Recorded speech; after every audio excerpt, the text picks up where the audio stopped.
Hoy hablaremos con Jaime Gómez, un viaje donde alguien que pasó por todos los sistemas operacionales, que construyó aplicaciones y procesos, un pionero del software libre, de los métodos numéricos, de los sistemas operacionales y de la seguridad informática.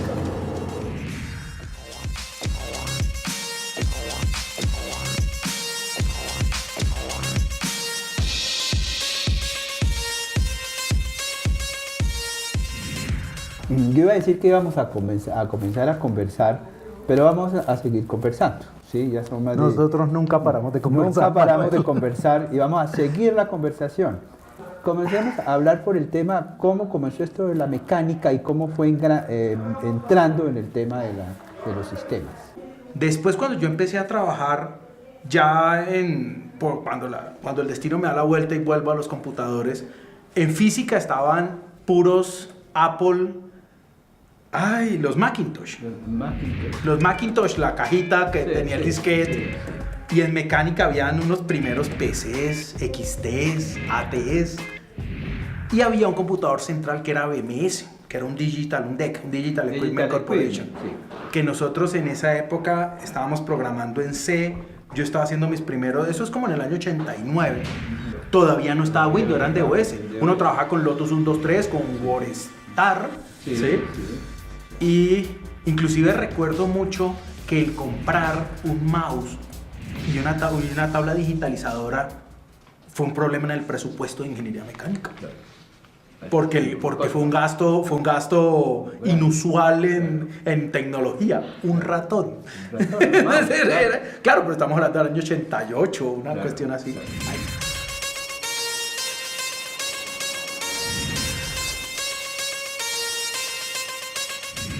Jaime Gómez es un pionero que no llega a los 50 años de edad. Un santandereano que desde muy joven se dedicó a los sistemas informáticos con todo, sin escatimar ni tiempo ni las energías que pudiera requerir. Unix en esa época no había un Unix explícito. Los primeros Unix que empiezan a aparecer en la época, a nosotros nos llegó allá al departamento un Spark 1 de Suns Microsystem. En esa época existía Bitnet. Si se acuerda, claro. no había internet. El tema de telecomunicaciones, por lo menos. Entonces, existía. Había unos repositorios que usted mandaba un correo electrónico. Decía, mándeme este archivo. Y se lo mandaban descompuesto en muchos correos electrónicos. Porque no alcanzaba. No alcanzaba. Y venían cifrados, convertidos en UCP. Y usted los ensamblaba acá y ya tenía el binario. Estaba de buenas. Sí, estaba de buenas, porque a veces le faltaba algún correo. Y eso fue, las primeras cosas que tuvimos fue un GCC. Fue el compilador de GNU que descargó, y me parecía muy simpático ver a Rodrigo Marín compilando el compilador. Que era una paradoja existencial. Ahora, en ese momento comienza, porque ese camino hacia el software libre tuyo, que es un fundamental, digamos, como pionero en esto, comienza ya a aparecer el Xenix. Y le contaba de mi amiga caleña que venía de una familia apoderada que tenía en la casa Xenix. ¿No? Entonces, el día que no me acuerdo quién fue, creo que fue Rodrigo, o de pronto Víctor dice, venga, Víctor Toro, le dice, le interesa esto, y me pasa una bolsa de Manila como con 70 disquetes, que era un Unix, que eran los primeros Linux. Estamos hablando de primeras épocas de los 90, en los primeros años de los 90, y me dice, ¿quiere? Claro, para nosotros era el santo grial, el poder trabajar en la casa, el poder compilar, porque ya venía con GCC. O sea, yo pienso que en la época que ya cogemos con Víctor, el sobre Manila debía ser un Slackware. Yo pienso que no alcanza ni siquiera a ser SLS, que son los primeros ensambles de una distribución. Lo que le decía, los disquetes venían en grupitos de disquetes, siempre se le dañaba a uno, sobre todo cuando iba terminando. No se podía dar el lujo de tener unidades CD, eso era carísimo. Pues alcanzaron, pues se oían mencionar, sí, pero eran carísimos. O sea, existían los grupos de disquetes de Slackware, entonces usted podía escoger, venga, yo puedo instalar un sistema base, ¿sí? Pero cuando usted decía, no, voy a instalar un sistema completo que tenga soporte, compiladores, toda la cuestión, terminaba usted con el último disquete dañado. Y vuelve y arranque. Y usted sabe, yo llegué a instalar, en algunas de las versiones, yo logré instalar con 110 disquetes. ¿Y usted sabe lo que es meter 110 disquetes? No, pues claro, no, mete disquete, y mete disquete, y mete disquete, con el temor de que alguno se iba a dañar. Era muy, muy, muy difícil.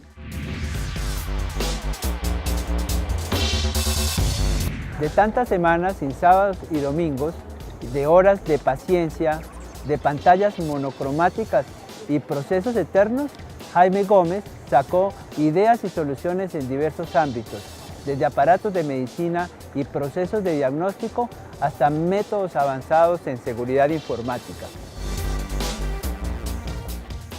A mí me gustaría recordar el grupo, la comunidad de software libre de los Andes. En esa época, año 2000, había 27 comunidades de software libre y los Andes era una de las líderes.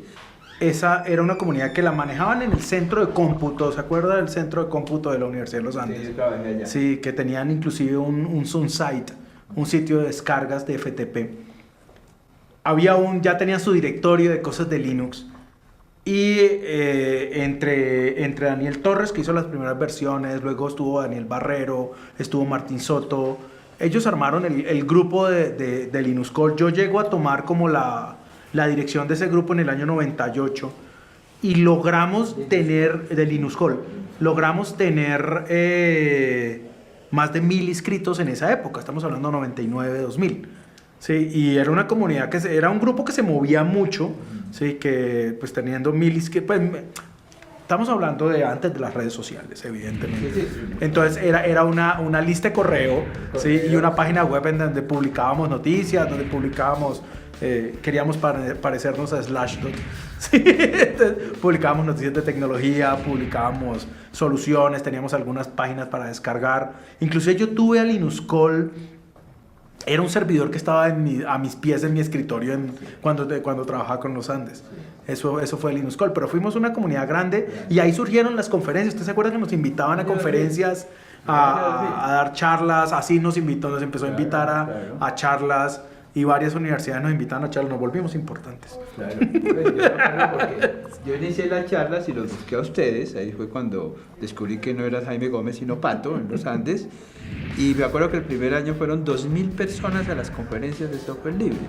Yo creo que ahí se inició la evangelización, porque nadie creía en el tema del software libre.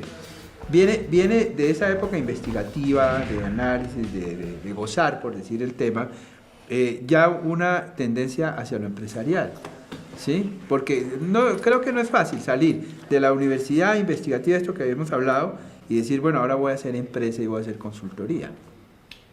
Con esquina, creo que es el comienzo, sí. ¿Cierto?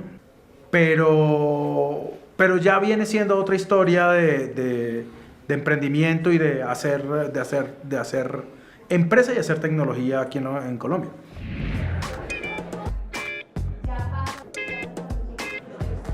Yo creo que para terminar hay una cosa que me gustaría que me hablaras. Entonces, tú eres un nerd. Sí. Y es que el ser nerd no importa en qué área del conocimiento humano. Y entonces, una de las cosas paradójicas es que lo que se hace bien está mal. Solo el ser mediocre es aceptable. El si eres sobresaliente es mal visto. Es mal visto. ¿Sí? Entonces empieza una promoción del mediocre, que es otra cosa que nos mata en esta sociedad. ¿Sí? Vos buscas no sobresalir, no aparecer por delante de nadie, no sacar la cabeza. ¿Por qué? Porque si sacas la cabeza, te van a dar por la cabeza. Sí. ¿Sí? O sea, solo las frutas maduras merecen las piedras. Sí. Entonces, el punto es que el ser nerd, más allá de si fue una decisión mía o no lo sé, es una personalidad más que cualquier cosa. Sí. Y no implica que uno es estúpido, que es el otro problema. Sí.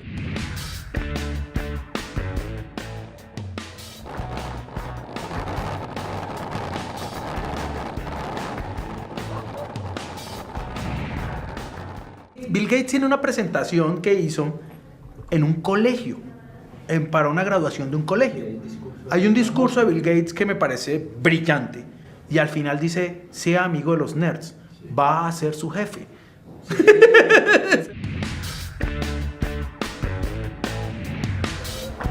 Como Jaime, algunos vivimos entre la tecnología y la filosofía y en una rutina casi monástica de los que nos dedicamos a estudiar. Y eso me recuerda a aquel personaje de Schopenhauer que se retira de la realidad para profundizar en ella. Ese ser insociable que necesita volverse todo en intelectual.